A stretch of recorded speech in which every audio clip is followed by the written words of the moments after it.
Nouvelle escale, Corail, bonjour.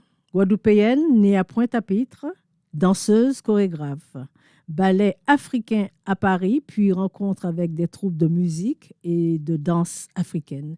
Puis vient la danse contemporaine. En 1995, elle crée sa propre compagnie, au même titre que les Guadeloupéens, Lena Blue, Mas Diakok et la Guyanaise Norma Claire.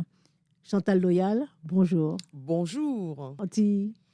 On dit, à l'écouter du bon musique en arrivant, salutations, bobine la reltaya, bonjour guitare, mochizo les tatouya. Ça, c'est Chantal Loyal. Je suis dans une rentrée, on va dire, d'octobre Oui, octobre. 2022. Oui, déjà. Avec la 6e édition du festival Le Mois Créole. Comme le temps passe. Comme le temps passe, donc le festival Mois Créole, et oui, 6 ans déjà, avec quand même 2 ans de Covid. C'est vrai. On va oublier cette parenthèse, on va partir un petit peu sur ton parcours d'enfance avec déjà le gros cas. Le gros cas petite, de l'âge de 5 à 7-8 ans. Et ensuite, j'arrive en France et là, je fais ce qu'on appelle l'expression corporelle. Je passe par l'expression corporelle, je passe par la gymnastique. J'admire la patinoire, j'en fais de temps en temps, je fais quelques chutes. Et j'admire la danse classique à la télé. Mais surtout, ce qui m'inspire, c'est Claude François, qui a une diversité de femmes. Quel choix d'être l'idole des jeunes pour des fans qui cassent les fauteuils. Plus j'y pense et moins j'oublie. Tout à fait. Donc c'est un peu mon modèle déjà. C'est pour ça que ma compagnie est très très diverse. Quand je l'ai créée, que nous sommes des femmes multiples et à la fois singulière. Et je trouvais que c'est ce qu'il y avait déjà chez Claude François. Justement, cette compagnie d'Ifekako. La famille Mario Bakalisaka, Mario Abisaka na Mosoro, Zodale Motonala.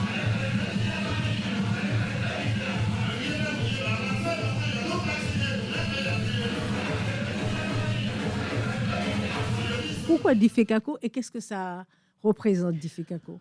D'Ifekako, c'est une longue histoire, c'est une anecdote. J'arrive en France, comme je te disais, je danse d'abord, je m'exprime dans l'école de danse. Et après, je travaille avec des ballets africains, de danse africaine, du Congo, des pays d'Afrique de l'Ouest, Sénégal, Burkina, Côte d'Ivoire. Nous sommes à cette époque, dans les années 90. 90, oui. c'est la world music. Oui, tout à fait. Et je vais côtoyer tous les groupes de l'époque, Salif Keita, Mori Kanté, Kanda Bongoman. C'est vraiment avec cet artiste-là que je vais tourner, que je vais faire le tour du monde pendant qu'on côtoie Mili Abel, Tchalamwana. Et surtout, je tourne avec Kanda Bongoman, je fais le tour du monde. Et on est aussi aux côtés de Papa Wemba, Taboulé Rochereau, Chico Chikaya, enfin, toute la world music de l'époque qui tourne. Tout à fait. Et surtout, certains des artistes sont très rapidement repérés par Peter Gabriel.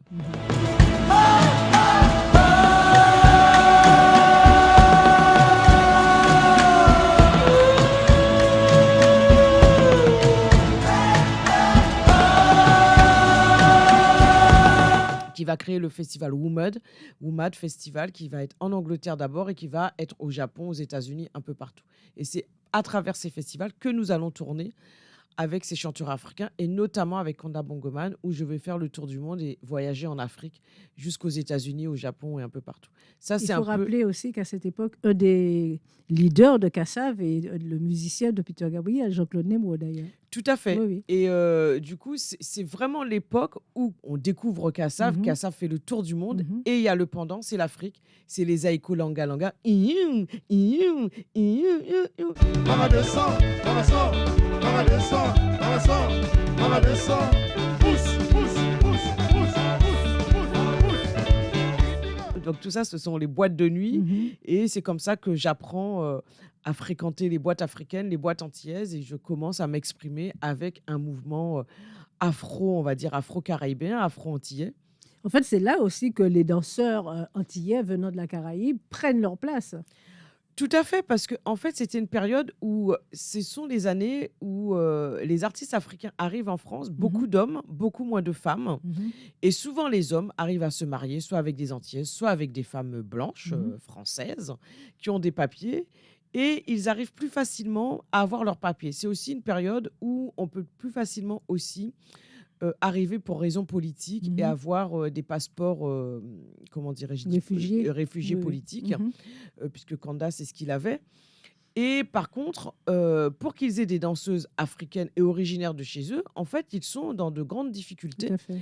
Et ils demandent aux Antillaises de remplacer ces femmes africaines enfin, les accompagner dans leurs concerts et sur les plateaux. Et c'est comme ça qu'on est très, très nombreuses, on est de nombreuses femmes antillaises à côtoyer la plupart de ces artistes. On commence à nous tâcher pagnon, nous marrer pagne là. Et puis nous y danser, voilà. Ce qui signifie nous attachons nos reins et nous dansons le soukous presque aussi bien que les femmes africaines d'ailleurs. Alors c'est vrai que moi j'avais un corps en plus que l'Afrique adore, puisque je sais très bien qu'au Sénégal on dit la danseuse aux fesses de diamant.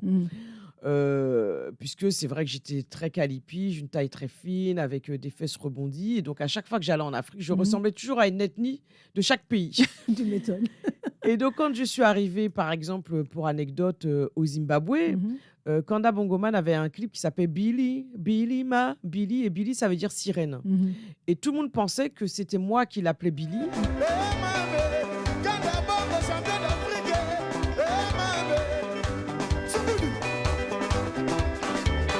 Et que j'étais sa sirène. Et donc, j'arrive au Zimbabwe, j'ai des tasses, j'ai des sets de table à mon effigie, plein de choses, des t-shirts, tout. Et je suis connue, mais alors, en fait, je faisais la une de journée, plus que le chanteur. J'allais au Kenya, partout, j'étais en première page.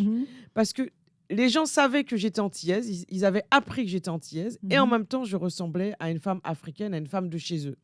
Et ils étaient mais très, très, très fiers de se dire que je suis de l'autre côté du continent. Tout à fait. Et qu'en même temps, je les représente très fièrement. C'était comme un retour au pays. C'était comme un retour au pays. Et donc voilà, j'ai été très très bien accueillie en Afrique, partout dans le monde. C'est pas toujours nul n'est prophète dans son pays. C'est pas toujours le cas chez nous. Quand on revient, les gens sont pas forcément toujours fiers de nous. Et on me regardait toujours avec des gros yeux. Ah ouais, l'antillaise là, ah oui, qui a les grosses fesses là, qui danse pour les Africains.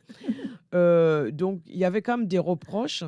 Et souvent ils se disaient non, c'est pas possible, elle est pas antillaise, parce que c'est vrai que j'avais vraiment réussi à adopter le mouvement africain. Est-ce que c'est ça qui, en partie, qui te donne l'envie de rendre hommage à la Vénus Hottentote?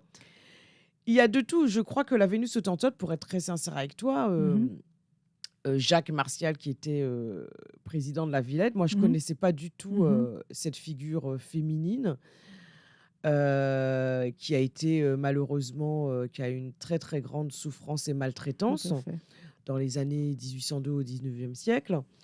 Et elle se retrouve au Musée de l'Homme. Donc exhibée justement à cause de son physique. À cause de son physique, on va la disséquer, on va la formoler et on va lui faire on va l'embaumer. Et du coup, Jacques me dit, mais Chantal, tu sais, depuis 2002, les restes de la Vénus ont été demandés par Nelson Mandela quand il est revenu au pouvoir. C'est une histoire très tragique et connaissant ton travail, ton engagement autour de la question de la femme et aussi ton physique. Et je t'ai vu dans plein de pièces de la compagnie Montalvo-Hervieux aussi, où les gens se posent beaucoup de questions. Est-ce que ce sont tes vraies fesses? Est-ce que ce sont tes seins? Parce que je faisais une danse des seins. Et je travaillais, enfin, mes mouvements étaient beaucoup autour du popotin et des fesses. Se posent beaucoup de questions. Il serait peut-être intéressant de faire une pièce autour de cette femme et de lui rendre hommage et de rendre hommage à toutes les femmes. Et je lis plusieurs livres et je ne connaissais pas du tout cette histoire, une histoire tragique. C'est vrai que c'est une histoire tragique, c'est une femme qui a été montrée dans les cirques. Elle va d'abord arriver en Angleterre. Je crois qu'elle a un passage de 1 ou 2 jours, il me semble, en Hollande. Oui, tout à fait. Je ne suis pas certaine, mais c'est ce que disent certains écrits. Et elle va atterrir en France. On abuse d'elle, Mmh. mais il la met comme si, à un moment donné, elle se prostitue. Non, Mmh. on abuse d'elle, mais elle se prostitue pas. Mmh. Elle va mourir à l'âge de 25 ans Très jeune, oui. et du coup, depuis que quand Nelson Mandela revient au pouvoir, il demande, les restes qui sont dans les caves du Musée de l'Homme pour qu'elle ait une sépulture et qu'elle ait des funérailles Mmh. et pour redonner une dignité au peuple, d'Afrique du Sud, au peuple Khoisan, d'où elle est, de Durban.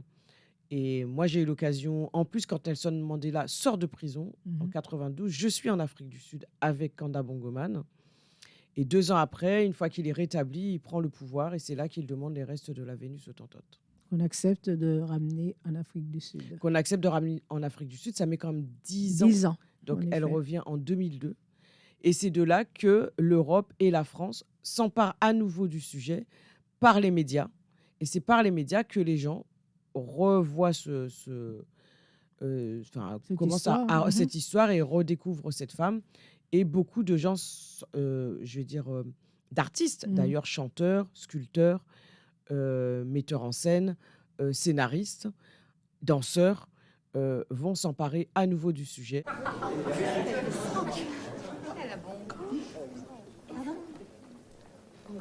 Elle a parlé. Elle a dit encore. Édouard. Elle va avoir encore une seconde, quelque part, vie Mhm. et on va lui rendre à nouveau Honorable. Hein. hommage. Et moi, je vais créer cette pièce. Alors, Chantal Loyal, c'est évidemment cette histoire de Vénus qui nous a vraiment ramenés à nos cultures, parce que c'est vrai que d'ici comme ailleurs, on ne la connaissait pas bien, cette histoire. Mais c'est surtout aussi des chorégraphies, et tu t'engages pour des événements tels que le mois créole, par exemple. Pourquoi le mois créole? C'est vrai qu'en 2000, j'avais eu une commande du ministère de l'Outre-mer de donner une visibilité, de faire un festival. Donc l'idée d'un festival ne naît pas d'aujourd'hui. Mhm. Donc moi, ayant une grande carrière et voyageant, j'ai continué mon chemin avec ma compagnie et en tant qu'interprète soliste pour d'autres projets, puisque j'ai pu tourner avec une très grande compagnie, l'Essai de la Baie en Belgique. Mhm. J'ai continué à tourner avec la compagnie Montalvo Hervieux, avec qui je continue à faire quelques projets. Et j'ai continué à œuvrer pour ma compagnie. Aujourd'hui, comme je disais, un festival m'avait déjà trotté dans la tête. Aujourd'hui, ce qui est bien, c'est qu'avec la maturité, je trouve que 25 ans après, au moment où j'ai commencé, Mhm. rien n'a beaucoup bougé en France pour la visibilité du De notre patrimoine culture. culturel des Outre-mer, de Mhm. la petite et de la grande histoire de la France Mhm. et de l'Hexagone.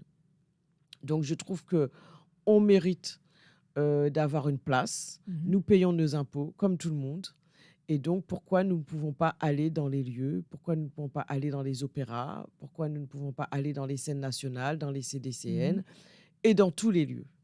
Donc, je me suis dit, ce serait bien de porter un festival qui soit pluridisciplinaire, qui puisse aussi se partager avec d'autres festivals. Mhm. D'ailleurs, Canoa, j'avais demandé plusieurs fois à Jean-Michel comment on pouvait partager aussi ensemble. Jean-Michel Martial. Hein? Pardon. Et aujourd'hui, je partage depuis le début avec Ville des Musiques du Monde, avec Mhm. plein de lieux, plein d'autres festivals. Nous faisons des croisements et nous nous soutenons pour Mutuellement. mutualiser les fonds, puisqu'il y a Mhm. de moins en moins d'argent. Bien sûr. Voilà, donc l'idée, c'est qu'il soit pluridisciplinaire, qu'il ne soit pas attaché qu'à la danse, Mhm.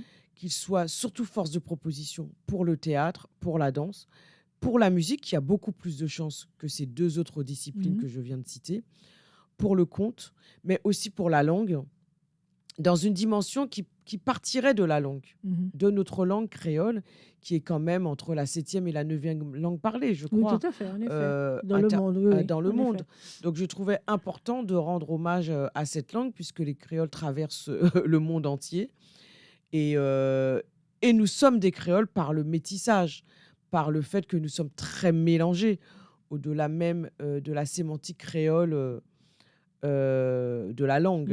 Mhm. Voilà. Donc, je trouvais que c'était un fort pari de tenter de proposer ça. Et puis j'espère que les jeunes prendront assez rapidement la Bien relève. sûr, tout à fait. Parce que ce qui est important, là-dedans, c'est la transmission, la pédagogie, et c'est de faire reconnaître aussi que nous avons œuvré, nos anciens ont œuvré et continuent à le faire, et qu'il faut pouvoir dire aujourd'hui que, comme disait Aimé Césaire, nous faisons partie du monde et ce créole fait partie du monde.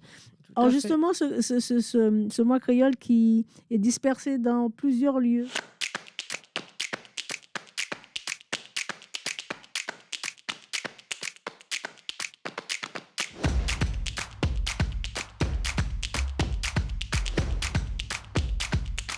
Oui, il est dispersé. Alors, l'idée, c'était pas de refaire un festival circonscrit sur 10 jours ou 15 jours. Ça aurait été beaucoup plus facile pour nous, je vais pas vous le Bien sûr, cacher. Et j'imagine. ça aurait été beaucoup plus facile pour mes équipes. Mhm, Mais ça voulait dire recommencer un festival qui existe mhm, déjà, puisqu'on a déjà de nombreux festivals mhm, qui se font sur 3 jours, 2 jours. Pour avoir une force de frappe sur le plan institutionnel, comme sur le plan de tous les créoles qui vivent un peu partout dans l'Hexagone, parce que Paris n'est pas le centre du monde, et puis de plus en plus, on délocalise et on mhm, décentralise les choses. Donc c'est pour ça que j'ai souhaité que le festival il puisse être itinérant et circulaire, mhm, et ça permettait aussi pour l'histoire de l'empreinte carbone, si on fait des artistes arrivés à Paris, qui puissent tourner à Bordeaux, à Nantes, et éventuellement, je ne sais pas, à Lyon, dans le Grand mhm. Est, au Havre, peut-être l'année prochaine. C'était de trouver des ancrages d'itinérance. Mais Et c'est même exporté dans les pays d'origine, parce que oui. au dernier mois créole, vous étiez en Guadeloupe et en Martinique, je Alors, crois. il faut savoir qu'on a un 6e dôme, Mhm, puisqu'on a 500 000 personnes vivant sur le territoire mhm, hexagonal en provenance des Outre-mer, mhm, tous confondus, Réunion, Guadeloupe, Martinique, mhm, Guyane. Donc, je trouvais intéressant qu'on puisse aller vers la Réunion, vers la Guyane, vers la Martinique ou mhm, vers la Guadeloupe, pour ceux qui se sont un peu déracinés, mais qui sont quand même qui sont très inspirés par cette culture et qui vivent dans mhm, l'Hexagone, bien sûr. et voir comment ils peuvent revenir aussi chez eux et faire un va-et-vient et un échange. Nous sommes dans le partage. Donc, on attend que là-bas, on nous accueille Mhm, et que nous puissions les accueillir aussi en dans retour. l'Hexagone. D'accord. C'est ce qu'on attend. Après, tout le monde ne le voit pas du même œil. Bon, tant pis hein, pour ceux qui ne sont pas dans l'échange. Moi, j'espère que je vais marteler, continuer à faire de la Mhm, pédagogie de langage pour que les gens comprennent qu'on est dans le partage. Et parce que sinon, on ne va pas y arriver, puisqu'il y a de moins en moins de possibilités, il y a de moins en moins d'argent. Le temps de Cassav des années 80, c'est fini. malheureusement. Donc, il faut qu'on soit solidaire. Tout à Donc, fait. ça veut dire la solidarité, c'est l'échange, c'est le va-et-vient, c'est ici, là-bas. Voilà, ici et là-bas. Faire le pont. Alors, cette année, plusieurs marraines. Plusieurs marraines, cette année, ce sont des femmes. Et Oui. j'ai voulu faire un honneur à Maryse, à Simone, à Firmine. Et on a toujours Corinne Mancé-Cassière qui a toujours été là depuis le début, qui est là. Alors, on va les nommer de leur nom, parce que tout le monde ne connaît pas. Il y a Firmine Richard, Oui, pardon, c'est il y a vrai. Simone Schwarzbart, Oui, Maryse Condé et Corinne Mancé-Cassière. voilà. Donc, alors, quatre femmes potomitans, comme on dit, même si certains n'aiment pas ce terme, en tout cas, 4 femmes qui ont œuvré pour les cultures des Antilles et des Outre-mer. Et en tout cas, cette année, elles emportent le mois créole dans tous les horizons, vers tous les horizons, et avec leur force de caractère, surtout. Oui, c'est ça. Et donc, je suis très contente. Elle nous entoure. C'est comme un porte-bonheur aussi pour nous, qui sommes un peu plus jeunes. Et j'espère que les plus jeunes aussi pourront en profiter dans les prochaines années et pourront aussi récupérer ce festival. Donc, il faut qu'il perdure. Alors justement, quelques dates pour nous donner l'envie d'y aller, parce que même si l'envie, elle est là, hein, de toute façon. Quelques dates et quelques noms d'artistes qui y seront pour cette année. Alors, quelques dates sur la région parisienne, puisque là, nous sommes à Paris. Nous sommes du 15 on va dire au 31, au 1er Novembre, octobre, D'accord. vraiment consacré à Paris dans le 13e arrondissement. Donc, vous D'accord. avez le site internet festivalmoiscréole.fr et difecaco.fr pour vous renseigner sur toutes les dates. Mais on aura Bernarda Alba de Odile Pedro-Léal à Créteil, Superbe à la MAC de pièce. Créteil. Il faut absolument la voir. On aura une pièce qui nous vient, les origamis qui nous viennent de Guadeloupe pour le jeune public Bravo. et pour le tout public. qui seront aussi à la MAC de Créteil. Et on aura un temps fort au conservatoire avec plusieurs compagnies qui nous arrivent, qui résident plutôt en France, qui sont d'Haïti. On aura de la Kizumba d'Haïti. On aura un groupe de hip-hop de la Réunion. On aura Diffé Kako. On aura aussi de la capoeira avec de la kizumba. On aura des artistes aussi originaires de l'Afrique, du Congo, qui seront là. On aura Christiane Emmanuel de la Martinique, qui nous arrive de la Martinique. Ça fait longtemps qu'on n'a pas vu en plus Christiane Emmanuel. Et on à Paris. aura Johanna Madelon, qui nous arrive de Guyane aussi, mais qui réside en France. Donc, on aura quand même un melting pot de tout ce qui se fait. Et on aura aussi Le jour où mon père m'a tué de Magali Soligna, autour de l'histoire de Monsieur Panol. Une très, très, très, très belle pièce qui sera là le 26 octobre au Conservatoire. Donc, on aura un QG, un gros QG où tu seras d'ailleurs avec nous. Je serai là, Miguel. Il paraît. On aura en fait 2 QG. On aura le nouveau conservatoire avec un 200 places et un plateau de 10 par 10 pour accueillir tous les spectacles de danse. Et à 2 minutes, on aura l'ancien conservatoire qui s'appelle maintenant Digital Village, qui est un lieu de coworking avec plusieurs salles où on va pouvoir faire du karaoké créole et vous aurez des ateliers d'écriture avec Igo Drané du 26 au 29. On aura tous les jours des ateliers d'écriture en créole et pour pouvoir aller vers le karaoké le soir où nous aurons plusieurs invités. Donc normalement, il y aura Miguel qui va animer tout ça avec Khadija Edom et avec Mike. Et pour finir, il y aura un bal karaoké. Il y aura un On bal va parler de gros bal karaoké. Il y aura une soirée karaoké le soir. Alors, ce sera malheureusement pas un bal en live, mais un bal plutôt avec les machines. Voilà. Mais en tout cas, voilà, on sera sur ces 4 jours de karaoké et j'espère faire la fête. Que vous serez très nombreux à venir faire la fête et surtout nous accompagner pour que ce festival y perdure. C'est pour nos jeunes enfants, pour la future génération aussi. Il faut qu'on puisse le maintenir absolument parce que ce n'est pas simple. Et donc, on a besoin de vous, cher public. Et le métissage du monde passe par ça. En tout cas, merci beaucoup pour cette escale Corail, Chantal Loyal. Et à très bientôt, puis au Mois Créole. Eh bien, merci au Mois Créole et qui sera aussi dans les Outre-mer en janvier, Martinique, Guadeloupe, Guyane. Merci et à la prochaine escale. Au revoir.